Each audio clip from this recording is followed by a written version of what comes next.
The sun had just kissed the crest of the waves when Serena Voss stepped onto the deck, a glass of champagne still cool in her hand.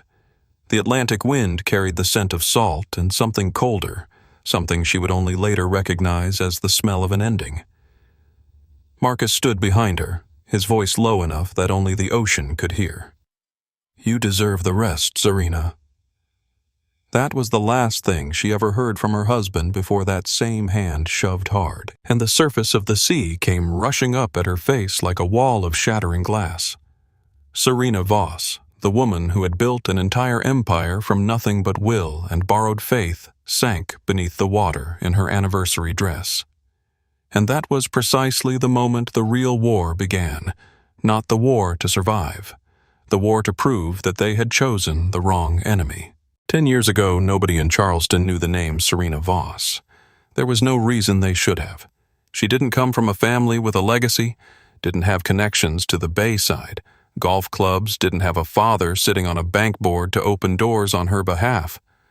All she had was a $40,000 loan from her aunt, the one person who believed in her when the rest of the world was still making up its mind, and a small clinic she rented in an aging commercial strip on the outskirts of the city, where the smell of peeling paint was stronger than the antiseptic. She started there with a second-hand desk, an old laptop, and the one thing nobody could lend her or take away, an absolute unshakable conviction that she would never depend on anyone else to survive. 10 years later, Serena Voss sat at the head of a conference table in a 14-story glass building she had bought with her own money, looking out over Charleston Harbor in the early morning light, and ran a meeting with executives, attorneys, and federal investors, the way other people breathed without thinking, without hesitation. Her genetic research company, Voss Biogenesis, had just cleared the final review stage with the federal government for a contract to supply diagnostic genomic solutions worth nearly $2 billion. It was the single largest milestone in the company's history, and no one in that room doubted for a moment that the woman sitting at the head of the table had earned every figure on that contract. No one, perhaps, except one person, but that person wasn't in the conference room. He was waiting in the lobby downstairs, holding a bouquet of flowers and wearing the smile she had trusted for 4 years. Marcus Voss had walked into Serena's life at a charity fundraiser at a beachside hotel 3 years before their wedding. He wasn't her type, too polished, too fluent in the language of social rooms, too practiced at making whoever he was talking to feel like the center of the universe. But that night, when she stood alone in a corner with a glass of wine and a head full of worries about an expiring contract, he came over and didn't ask what she did for a living or how much her company was worth. He asked what she was thinking about. Serena, who had never been asked that question quite that way, told him the truth. And from that moment, everything began. Not because she was naive, but because she was human. And even the strongest people have moments when they want to be truly seen by someone else. Dolores Voss was an entirely different chapter. She had entered Serena's life the way an expensive oil painting enters a living room, beautiful, commanding, and cold enough that touching it made you pull your hand back immediately. The daughter of a long-established wealthy family from Savannah, Dolores, had grown up believing that wealth only had meaning when it passed through generations, that people who earned their own money simply hadn't been refined enough to understand that real money didn't need to be earned. She called Serena such an admirably self-made young woman every time they met, her tone carrying the particular register of someone commenting on a curious exhibit at a natural history museum. Serena understood from the very first meeting that Dolores didn't look down on her because she hadn't succeeded enough, but precisely because she had succeeded in a way that Dolores could never control.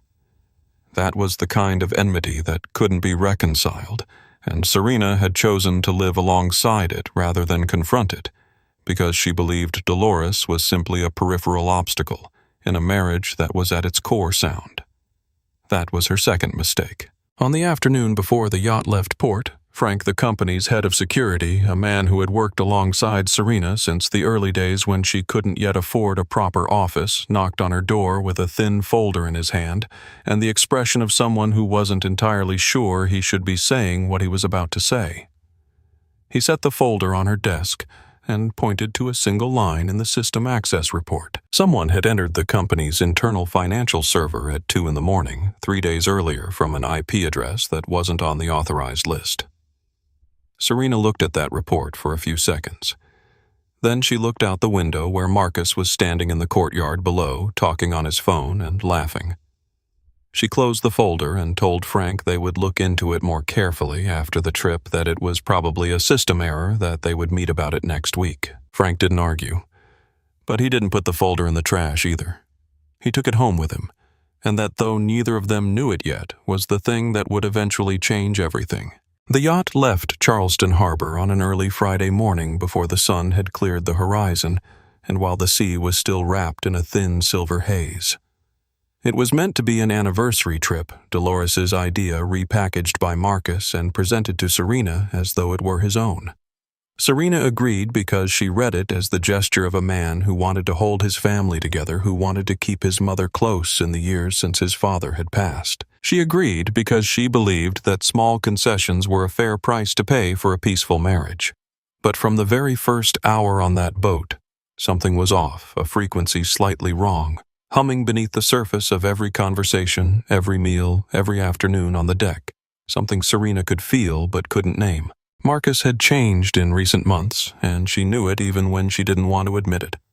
Not in any obvious way, not colder, not more distant in the conventional sense, but in the way of someone whose attention had shifted to something more important than the person standing in front of them. He had begun asking questions about the company.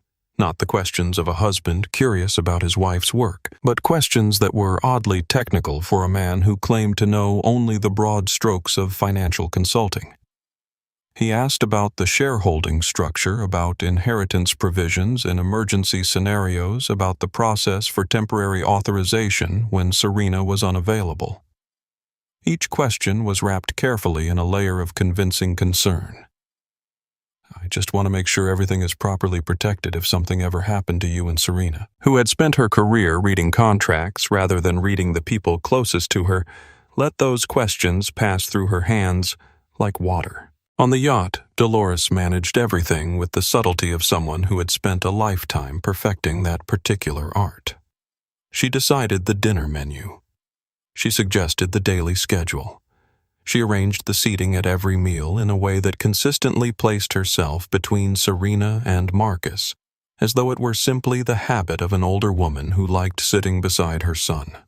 In the dinner table conversations, Dolores always found a way to steer toward a single point: that Serena worked too hard, that a company of that size needed professional management rather than its founder at the helm, that it was time for Serena to let go a little and enjoy her life.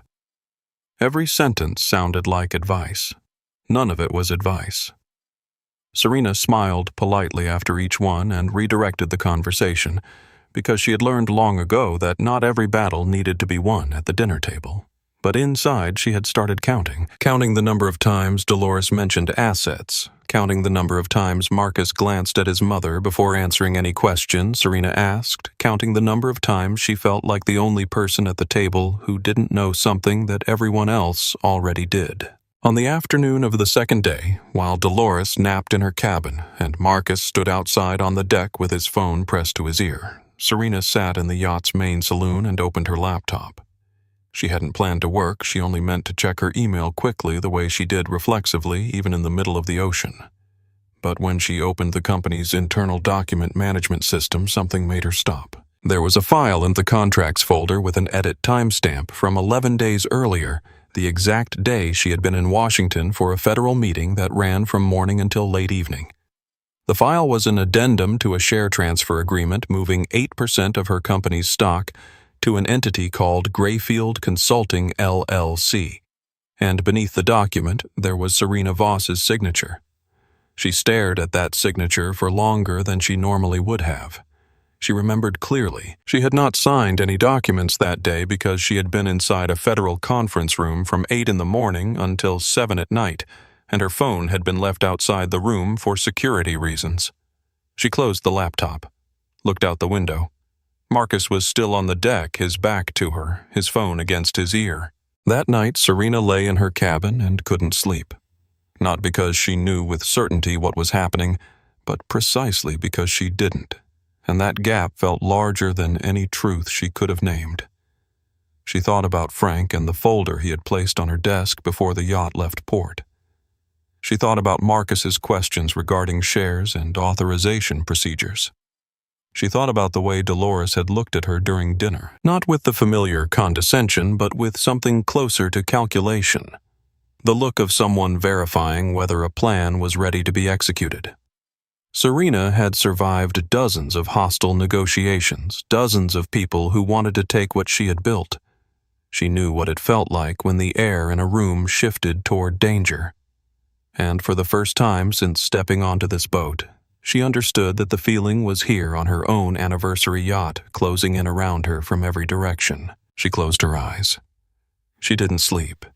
She listened to the sound of the waves against the hull in the dark, and told herself that in the morning she would call Frank.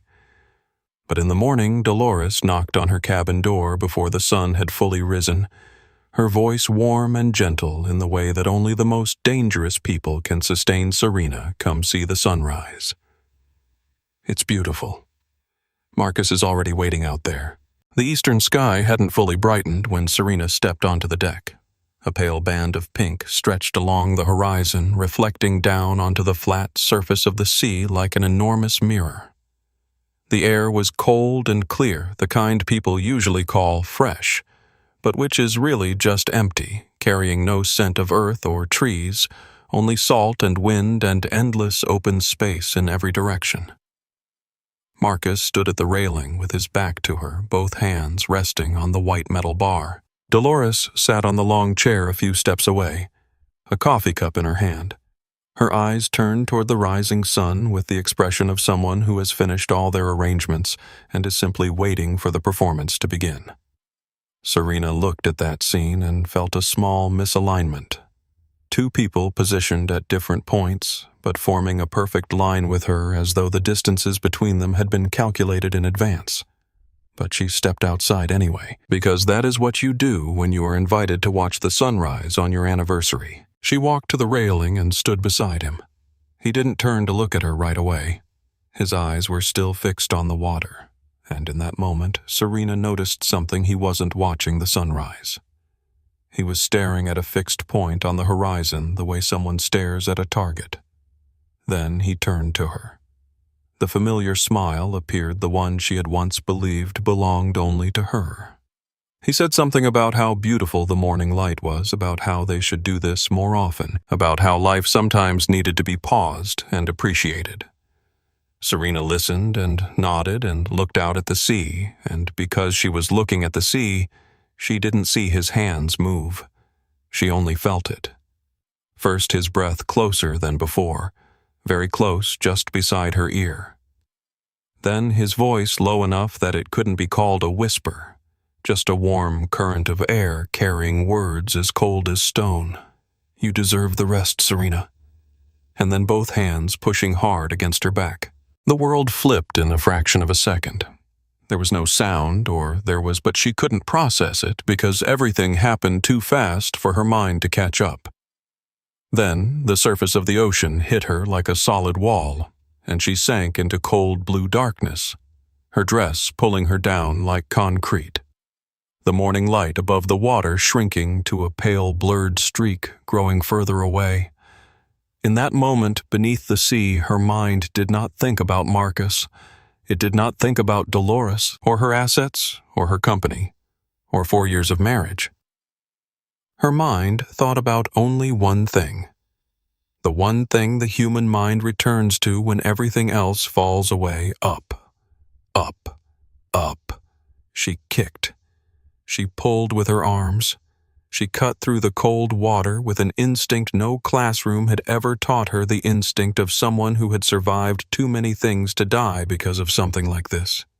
Her lungs were burning when she broke the surface and drew in one long, ragged, cold breath that was perfect in the way that only the air of someone who has just escaped death can be perfect. The yacht was already more than 30 meters away and accelerating.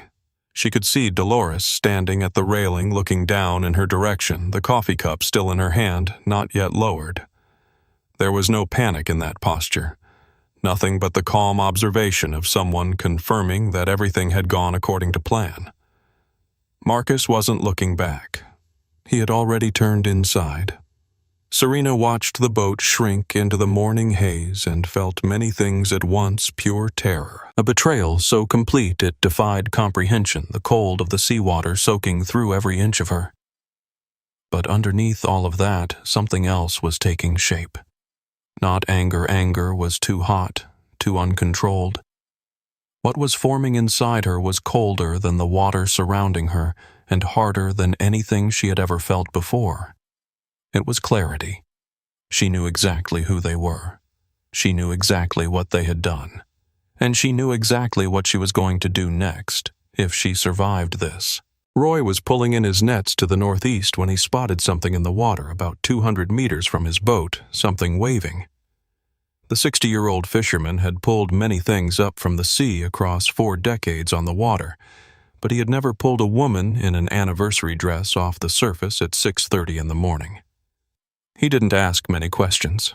He threw the life ring, hauled Serena up onto the deck, wrapped a blanket around her shoulders, and handed her a hot cup of coffee without saying a single word for the first 2 minutes.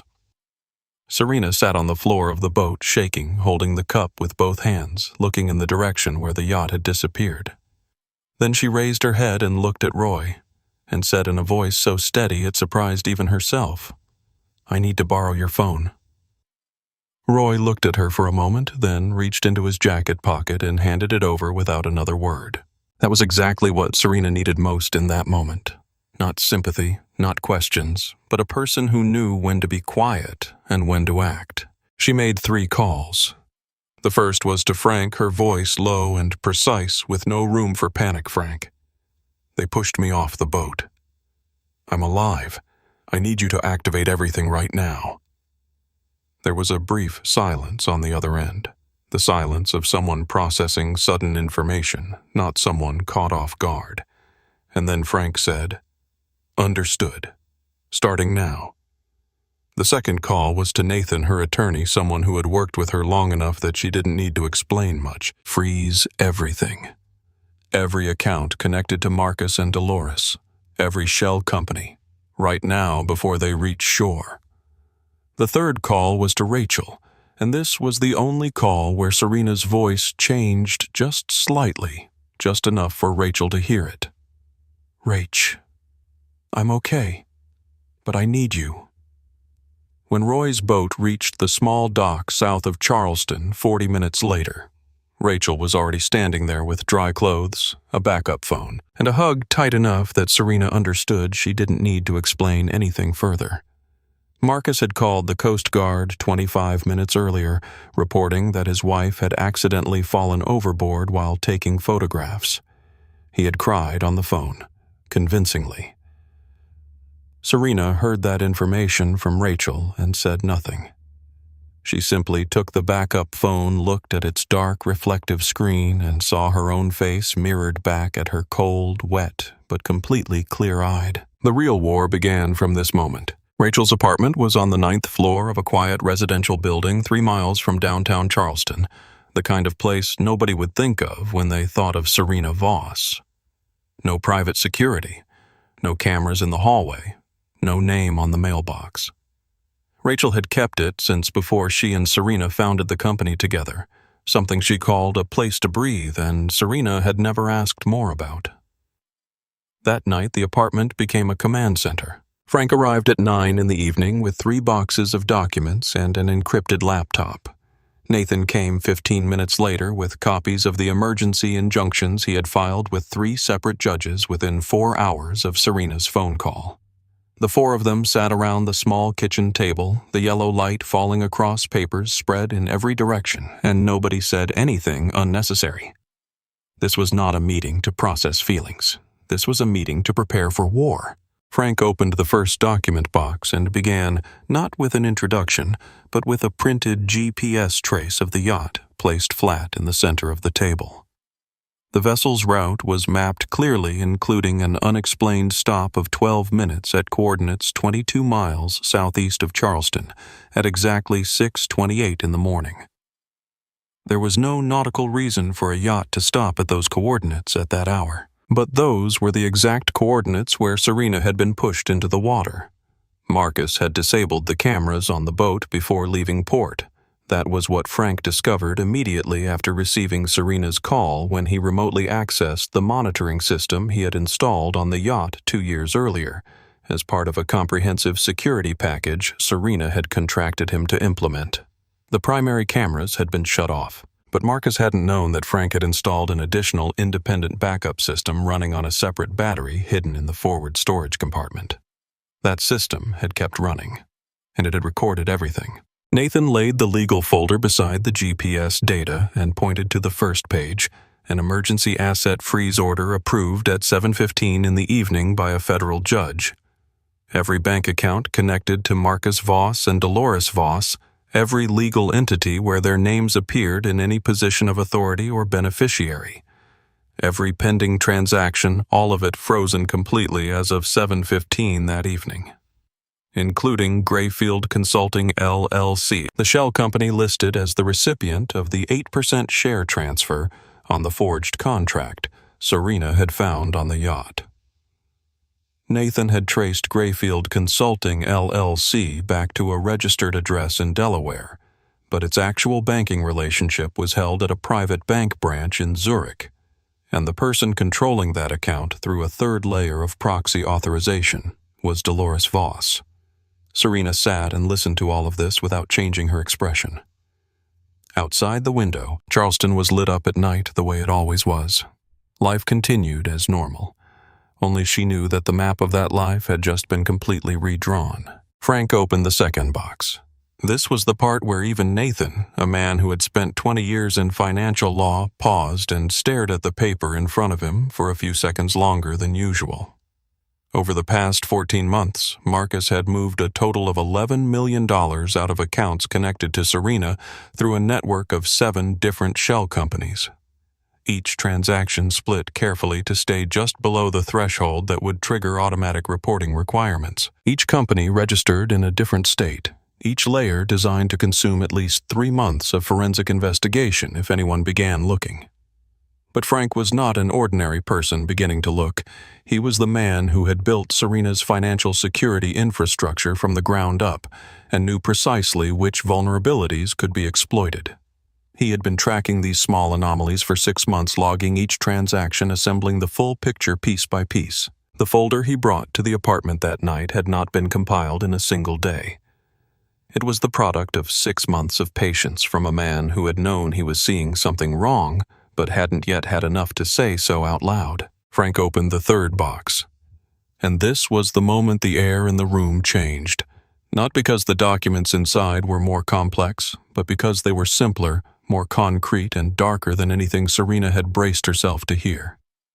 Frank placed a thin folder on the table, a private investigation report on Robert Voss Marcus's father, who had died 12 years earlier from what was recorded as a cardiac event. The physician who signed the death certificate was a close personal friend of Dolores, a man who had subsequently lost his medical license 2 years later for signing fraudulent medical documents in an unrelated insurance case. Robert Voss's medical records from before his death showed no history of cardiac disease. A routine health check 6 months before he died recorded him as entirely healthy. But the reason Frank had placed this folder in the third box rather than the first was that he had needed extra time to decide whether to say it at all. Because this was no longer the story of a betraying husband and stolen money. This was the story of a man who had died in a way nobody had bothered to investigate, and a woman who had lived freely for 12 years afterward. Serena looked at that folder in silence. Then she looked up at Frank. "Is there anyone else?" Frank didn't answer immediately. The pause said everything. "Yes," he said after a moment. "Her daughter. Her name was Margaret. Disappeared 11 years ago. Nobody ever found her. Nobody in the room said anything for a long time after that." Outside, the sound of traffic on the Charleston streets continued, as it always did. Life went on, and Serena Voss sat in the yellow light of a small kitchen, looking at the assembled pieces of a crime that had been executed perfectly for more than a decade, and understood that she was not simply the latest victim. She was the first one still alive to speak about it. Serena's house on the south side of Charleston was lit from the ground floor to the second when Frank pulled the car into the shadows 100 meters from the front gate. 10:45 at night. Through the living room window, two silhouettes moved back and forth in warm yellow light. Marcus and Dolores inside the house that Serena had designed down to the last detail, drinking from the collection she had spent 3 years building, sitting in chairs whose fabric she had selected herself. Frank cut the headlights and looked across at Serena in the passenger seat. She was staring straight at the house, saying nothing, with the expression of someone who had decided everything long before getting into the car. He didn't ask if she was sure he already knew the answer. He simply checked the recording device in her jacket pocket one more time and nodded. Serena opened the car door and stepped out into the Charleston night, her house key in hand, walking with the steady, unhurried pace of someone heading into an important meeting, because that was precisely what was happening. The front door opened without a sound. Serena stepped into the marble foyer, paused for one beat to locate the voices, then followed them toward the living room. Dolores's voice reached her first clear, confident, carrying the tone of someone entirely at home in their own territory. By Monday, Nathan won't be an issue. Our attorney already has grounds to challenge the validity of the freeze order. Once that's lifted, the Grayfield shares get activated and we can begin the next phase. Marcus said something in reply in a lower voice. Serena couldn't make it out clearly, but she didn't need to. She stepped through the living room doorway and stopped there in the light, giving both people in the room enough time to see her before she said anything at all. That moment lasted exactly one breath, and then the wine glass in Marcus's hand fell to the hardwood floor and shattered red, spreading outward like a wound. He stumbled backward, catching himself against the armchair, his face draining of color in a way that no performance could replicate. Dolores did not drop her glass. She set it down slowly, deliberately, and looked at Serena with an expression that took only 3 seconds to travel from shock to calculation. That was the moment Serena understood more clearly than ever before that this woman was the truly dangerous one in the room. Lindsay Marcus started getting even her name wrong, then stopped because he didn't know what came next. Serena stepped further into the room, unhurried, without hesitation. "Don't," she said one word, as calm as someone asking a person to close a door. "I've heard enough. About Grayfield, about the freeze order, about the next phase." She took the phone from her jacket pocket and held it up. "And now this device has heard enough too." Dolores looked at the phone for 1 second, only one, then looked back at Serena. "What do you think a recording from a phone is going to accomplish? Our attorneys will have it dismissed in a morning." Her voice was still steady. That was the most frightening thing in the room at that moment, not Marcus's collapse, but Dolores's composure. Perhaps Serena replied if that were the only evidence.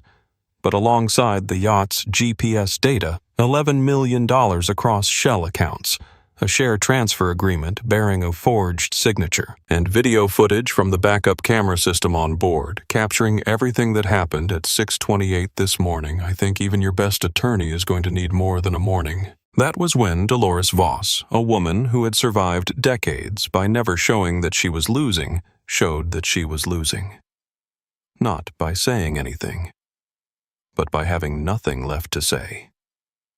For the first time since Serena had known her, Dolores had no next line. She sat there in Serena's leather chair in Serena's house, holding wine from Serena's collection, and there was nothing. Marcus had sunk to the floor at some point, his back against the chair, his face in his hands. This was not a performance. He had run out of the capacity for performance entirely. Serena looked at the two of them for a few seconds and felt none of the explosive satisfaction that people tend to imagine in moments like this. Only a deep, quiet feeling that sat close to exhaustion, the feeling of someone who has just finished something that needed to be finished. Then she walked to the window and pulled the curtain aside. The blue and red lights of police and FBI vehicles reflected across the glass. Frank had made the call to the task force 15 minutes before they arrived. "Good night," Serena said without irony, without triumph, simply as a statement of fact. "This is the last night either of you will spend outside a cell." Dolores was handcuffed first. She didn't look at Serena when she was led out. She looked straight ahead with the posture of someone refusing to acknowledge the existence of anyone in the room. It was the final choice of a person who had run out of all other choices, and it didn't make her look dignified. It only made her look small in the way that the most imposing people often look smallest when their mask is finally taken away. Marcus was handcuffed after her, and he looked at Serena as he passed a look she couldn't name in the moment and didn't try to. There was too much in it, and none of it mattered to her anymore. When the last vehicle pulled out of the driveway, Serena stood in her own foyer alone for the first time that day. The house was quiet in the way that only places that were recently loud can be quiet.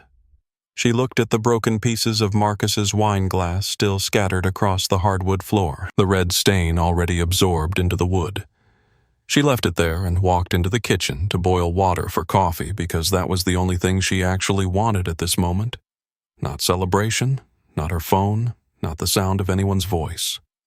Just coffee and silence and the feeling that tonight, for the first time in a very long while, she was in her own home, in the truest sense of that word.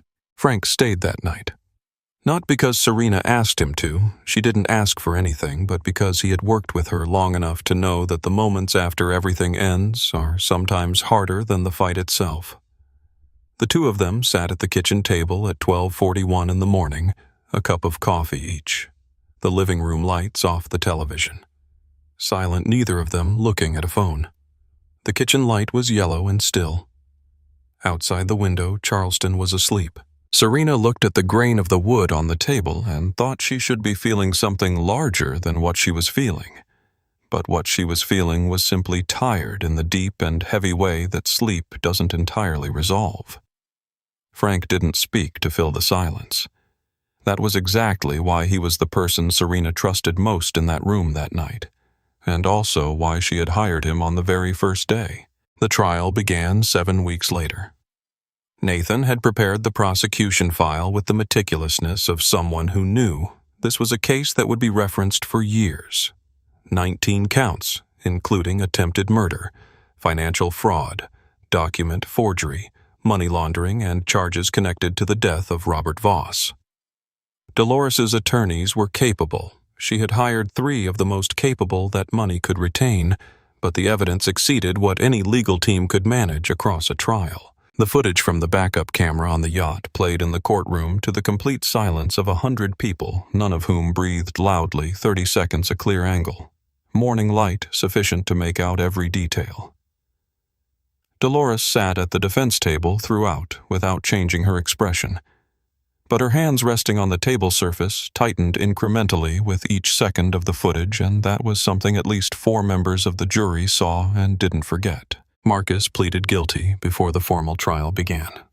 He provided complete testimony about Dolores's financial network, about his father's death, about the disappearance of Margaret.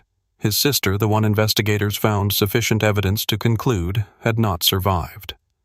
In exchange, he received 12 years rather than life and was promised witness protection upon release.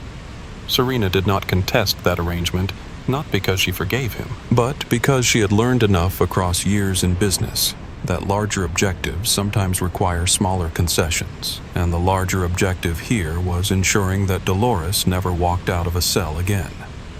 The jury deliberated for 8 hours. When they returned all 19 counts guilty, Dolores stood straight as the verdict was read, her hands still, her eyes fixed on a point above the judge's head.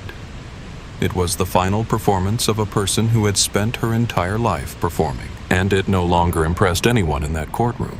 The judge sentenced 3 weeks after the verdict.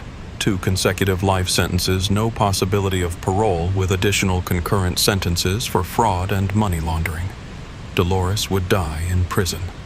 When she was led out of the courtroom for the last time, she turned and looked at Serena, not with the hatred Serena had prepared herself for, but with something closer to genuine incomprehension, the expression of a person who truly could not understand why things had not gone her way. Serena held that gaze for 1 second, then looked away. Not because she couldn't bear it, but because the woman was no longer worth looking at for longer than that. The company recovered faster than anyone had predicted. The asset freeze was lifted immediately after the verdict. The Grayfield shares were annulled, and the federal contract was re-signed under Serena Voss's name with its terms intact. Rachel had run the company throughout the legal proceedings, with the care of someone who understood that this was not only a business responsibility but an obligation to a friend who had trusted her with it. The share price rose 34% in the first week after the ruling, the market responding not to the drama of the case, but to the stability of its leadership, to the fact that Serena Voss had faced the worst thing that could happen, and the company had not moved. Serena read that report early one morning in her office, alone, coffee in hand, and felt something warm and quiet. Not the satisfaction of someone who has won, but the simple relief of someone who has just set down something very heavy that they had been carrying for too long. Serena never remarried. Not because she was afraid, but because she had learned that some spaces in a life don't need to be filled in order for that life to be whole. Rachel was still there. Frank was still there. Nathan still called whenever a new contract needed reviewing. These were the people who had remained when everything collapsed, and that mattered more than anything a romantic relationship could offer her at this point in her life. She had lost many things that year, a certain kind of trust, the illusion of a perfect home 4 years of her life. But she had recovered something she hadn't known she had lost along the way, absolute clarity about who she was, what she wanted, and who genuinely deserved to stand beside her. That was not something that could be taken from her a second time.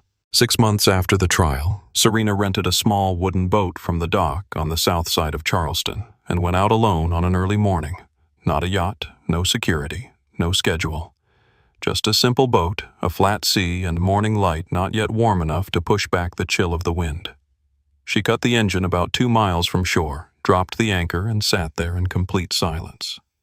Then she looked down at the water. No fear. That was what she needed to confirm. And the answer was no fear, clearly and entirely in the way that only the truth can be that clear and that complete. People asked Serena afterward what had changed her most through everything that had happened. She always took a moment before answering, not because she didn't know, but because the true answer was not what people usually wanted to hear. Not the betrayal. Not the legal victory. Not the moment Dolores was handcuffed or the moment the jury read its verdict. What changed her most was that early morning on the small wooden boat, when she looked down at the surface of the sea and recognized that what was looking back at her was not fear, not the memory of being pushed under, but the simple reflection of a woman sitting on a boat in the morning, ordinary, intact, and entirely herself. Serena Voss had lost 4 years of her life to a person who had never truly been present in it. She had lost trust in the way a person only loses it once, not because trust becomes impossible afterward, but because afterward it becomes something given with intention, rather than surrendered out of habit. But she had not lost herself. And in the end, that was the only thing that had ever truly mattered. Not the assets, not the company, not the court's ruling, but the simple fact that when everything was taken away, when she was sinking into cold water in her anniversary dress, the core of who she was had held firm and known exactly what to do next. Nobody could take that from her. Nobody was strong enough to take that from her. And on that small wooden boat, on the flat, calm sea of an early Charleston morning, Serena Voss felt for the first time that her story was not a story about being betrayed, but a story about discovering who she truly was when there was nothing left to lose. That was something nobody could plan to take away, and that was something she would keep forever.